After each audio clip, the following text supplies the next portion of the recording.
This is the Pecron Portable Power Station E2000 LFP, and my honest first impression was, wow, this thing means business in terms of power and solar capability. And also, wow, it's heavy. It leans more transportable than portable, with a tough ABS shell, chunky corner bumpers, and big side handles that make short moves fine, but anything longer a chore. If you're imagining a lunchbox-sized battery, reset that picture. This is closer to a compact toolbox that weighs about 48.5 pounds. In this video, I'm focusing on how it actually behaves day to day. Key features that stood out to me are the Life PO4 battery, the beefy 2000-watt pure sine wave inverter with 4000-watt surge, and the unusually strong solar input. A quick explainer if you're new. Life PO4 is a battery chemistry known for safety and longevity. It can handle thousands of charge cycles while keeping most of its capacity. Pure sine wave means the AC output looks like clean household power, so sensitive electronics are safe. And WH, or watt hours, is your gas tank size. 1920 WH roughly translates to running a steady 500-watt load for about 3 to 3.5 hours in real life once you factor in inverter overhead. From my experience, the inverter is the star. I pushed it with a 1500-watt space heater, and later a heat gun, plus a shot vac cycling on and off. It didn't flinch. Peaks near 1800 to 1900 watts were smooth, and there was no weird flicker or hesitation when loads changed fast. The fans ramped up and got loud, but the power stayed steady. For kitchen stuff, I ran a microwave for short bursts and a coffee maker in the morning, and it all worked as expected. A typical fridge cycles around 60 to 150 watts most of the time with occasional spikes, and the E2000 LFP handles that easily while leaving headroom for other essentials. If your plan is to run a small window AC in the afternoon and a fridge, you'll start to see why the strong solar input matters so much. The charging story is where this unit splits opinions. AC charging uses a large 600-watt external brick. It's clunky, it runs hot, and it has its own fan that's not shy. On the plus side, it's fast enough to go 0 to 100% in about 3.5 to 4 hours. You can buy a second identical brick and feed the unit 1200 watts, which cuts a full charge to roughly 2 hours. That's impressive, though it does mean managing a second big charger and more heat and noise. Car charging is limited to about 100 watt, which is more of a top-off while you drive than a practical full recharge strategy. Solar is where this box earns its keep. The E2000 LFP accepts up to 1,200 watts of solar and includes 3 MPPT charge controllers. MPPT is the smart part that squeezes maximum power out of panels, especially when sunlight changes. 2 inputs accept higher voltage panels in the 32 to 95 volt range, which lets you wire residential-style panels in series, and 1 input is for low-voltage sources like a car. I paired 2 400-watt panels in series on 1 high-voltage input and a similar set on the other, and on a clear midday, I saw sustained input in the 800 to 1100-watt range, with dips and climbs as clouds passed. That's enough to run a meaningful daytime load while still putting charge back in. When conditions are good, I can run a few hundred watts of appliances and end up with a net positive battery by evening.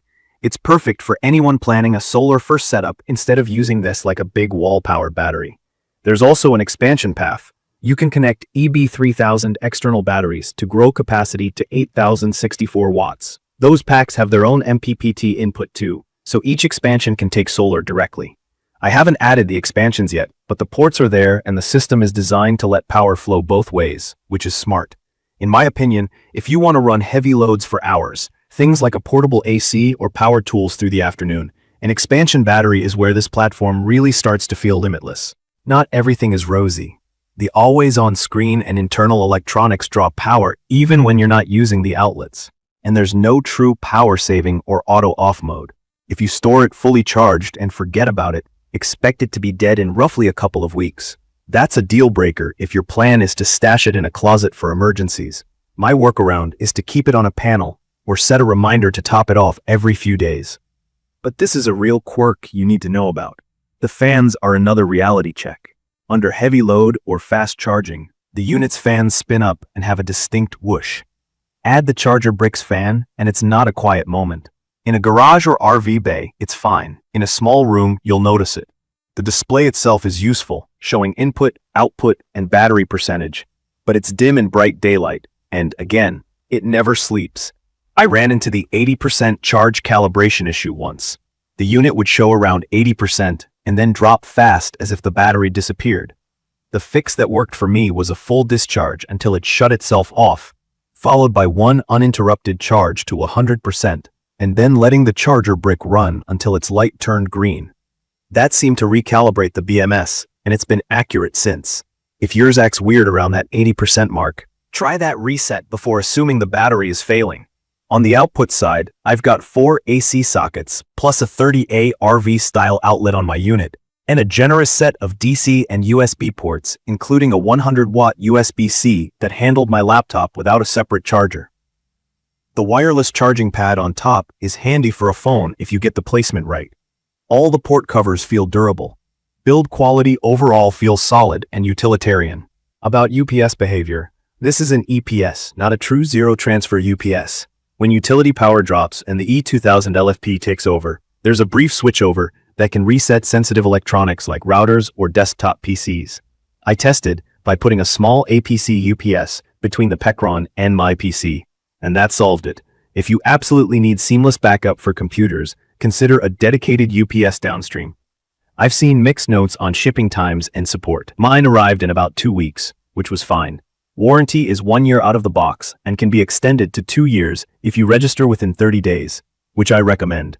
I can't speak to long-term support personally, but registration took me a minute and gives some peace of mind. It's perfect for RVs, van lifers, cabin owners, and anyone who wants a compact, modular base for a solar-first setup. If your use case is a job site where you need a true 2000-watt, pure sine inverter to run tools and you can feed it with panels during the day, it makes a lot of sense. If your plan is to charge once and store it for a storm 6 weeks from now, I'd look elsewhere or keep a maintenance panel hooked up.